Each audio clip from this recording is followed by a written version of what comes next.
राकेश तंवर जी ने इनेलो राजपा गठबंधन से साझा उम्मीदवार के तौर पे अपना नामांकन दाखिल किया है। इनेलो के जिला अध्यक्ष यहाँ से पूर्व विधायक रहे, इनेलो से हमारे जिला पार्षद के सदस्य बहादुरगढ़ से, और भी इनेलो के जो वरिष्ठ पदाधिकारी हैं वो यहाँ पर मौजूद हैं हमारे साथ। और आप देख रहे हैं कि कितनी भारी संख्या में नामांकन कराने के लिए राकेश तंवर जी का पर्चा आज राजपा और इनेलो के कार्यकर्ता पदाधिकारी आए हुए हैं। और हमें विश्वास है कि रोहतक लोकसभा राकेश तंवर जी भारी बहुमत से जीतेंगे, राजपा इनेलो भारी बहुमत से जीतेंगे। आपने अभी एक प्रश्न किया था कि जाट लैंड में जाट भाइयों का क्या वो रहेगा, मैसेज रहेगा। जो इनेलो पार्टी है जाट समाज की हरियाणा के अंदर सबसे बड़ी आवाज़ है, और जाट जो है वो हमारे सगे भाई हैं। वैसे तो हम 36 बिरादरी को साथ लेके चलते हैं, लेकिन जाट और राजपूत ये सब किसान वर्ग है, और किसान जो है वो किसी भी जाति का हो उसकी जाति बाद में है, पहले उसकी जो सबसे बड़ी समस्या है वो अपनी खेती बाड़ी को लेकर है।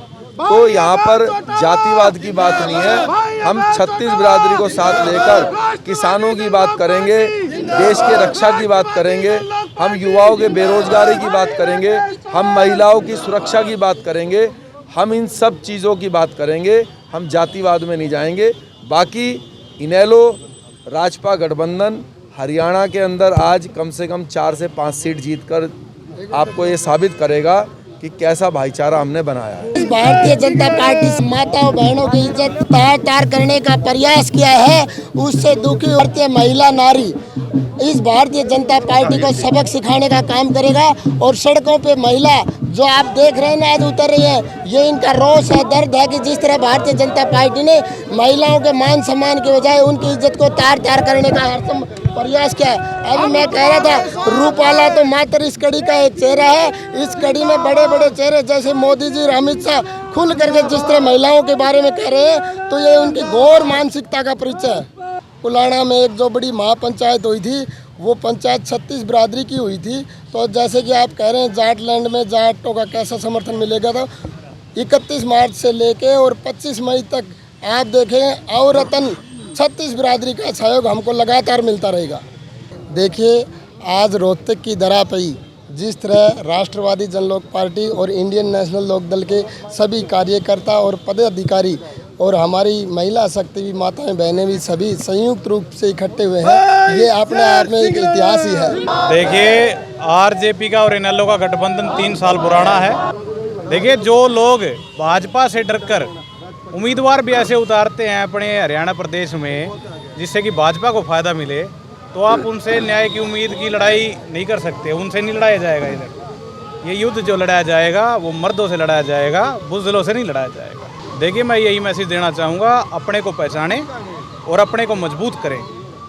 गैरों के पीछे लग के हमने बहुत समय बर्बाद कर लिया, अपने को पहचानने के और अपने के साथ चलने का समाज। हम जी क्या कहना चाहोगे? मैं ये कहना चाह रहा हूँ जी हमारी सरकार बनवा दो, चौटाला साहब की कई पीढ़ी बैठी खाऊंगी, इतने बढ़िया काम कर देंगे। और सरकार तो देख ली होंगी, सबसे बड़ा खेल भूपेंद्र हुड्डा ने खेला। उसने क्या खेल खेला, सारे वो कैंडिडेट उतारे हैं जो बीजेपी पक्ष में जो सारे आरे कैंडिडेट उतारे हैं। हुड्डा ने क्या किया ये देख लो, अशोक तंवर का लात मारी, शैलजा का लात मारी, इब उदय बानस को लात मार देगा। हुड्डा एक ही बात कहने लग रहा है बीजेपी वालों को कि मेरे बेटे को जितवा दो, चाहे 9 की 9 थाम सीट ले जाओ। लेकिन वो भी नहीं जान देंगे, वो भी शेरशिराने पक्ष में आओगे, वो तक वाली सीट है। और राकेश तंवर जीतेगा अब की बार, इतनी बता दिए। और दीपेंद्र ने फिर उल्टा फेरा रावांगे बगैर, ये बाबू बेटा चौधरी है सरकार में। मैं रोहित हुड्डा गाँव बाली से हूँ, हल्का मेरा कलान और जिला मेरा रोहतक है, और भाई शेर सिंह राणा की पार्टी में हरियाणा युवा नेता हूँ मैं।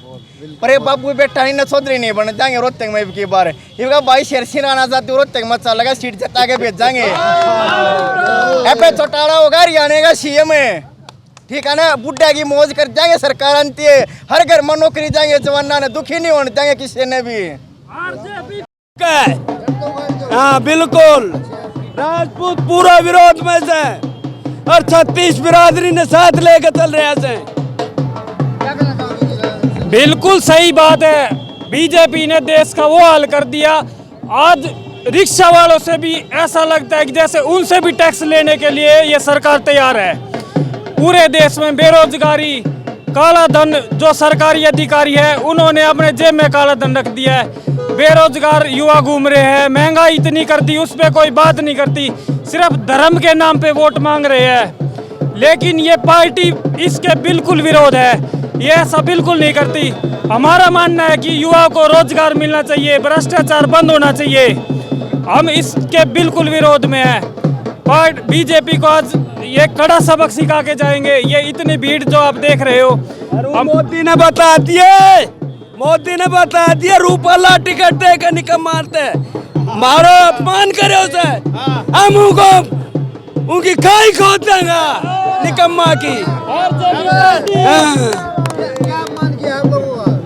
उन्हें रूपाला ने हमारे नेताओं को बिना किसी उस पे गिरफ्तार कर लेते हैं, ना किसी उनका कोई वारंट, ना कोई लेना देना कि राजपूत नेता है, कहीं ना कहीं इसको नीचा दिखाना, हमें बिना विदाउट इलीगल कस्टडी में ले लेते हैं, जिससे पूरे समाज को अपमानित होना पड़ता है। लेकिन बीजेपी दर बदर ये चीजें करती आ रही है, इसका हम पूरा विरोध करते हैं और बीजेपी को नकारते हैं बिल्कुल। रविंदर भाटी इन्हें गिरफ्तार करे उसे ना, वो रविंदर भाटी उत्तर चुनाव जीतेगा और मोदी की खाट मोदी होगी मोदी की। राकेश तंवर जी ने आज जो नामांकन भरा है उससे आपको 36 बिरादरी का भाईचारा तो समझ में आ ही रहा होगा कि इंडियन नेशनल लोकदल और राजपा ने मिलके ये नामांकन करवाया है राकेश तंवर जी का। दूसरी बात, 36 बिरादरी की महापंचायत पुलाना चौक पे हुई थी, उसमें भी 36 बिरादरी ने मिलके राकेश तंवर जी को समर्थन दिया है। और आने वाले टाइम में हरियाणा में 36 बिरादरी का भाईचारा वापस देखने को मिलेगा और ये गठबंधन आने वाले हरियाणा में राजनीतिक तौर पे बहुत बड़ा बदलाव साबित होगा हर समाज के लिए, 36 बिरादरी के लिए। ये गठबंधन एक नई राजनीति का आगाज करेगा हरियाणा के अंदर, चाहे वो किसानों को लेके हो, चाहे वो आम जन की समस्या हो। आम जन की जो समस्या थी और एक विशेष वर्ग को राजनीति से दूर रखने की राष्ट्रीय पार्टियों ने जो चेष्टा करी है, आज ये गठबंधन उसकी मिसाल है कि कोई भी समाज को आप राजनीतिक मंच पे दूर नहीं रख सकते। और ये 36 भाई का असली भाईचारा इस गठबंधन की झलक है और आने वाले टाइम में आपको हरियाणा की राजनीति में देखने को मिलेगा।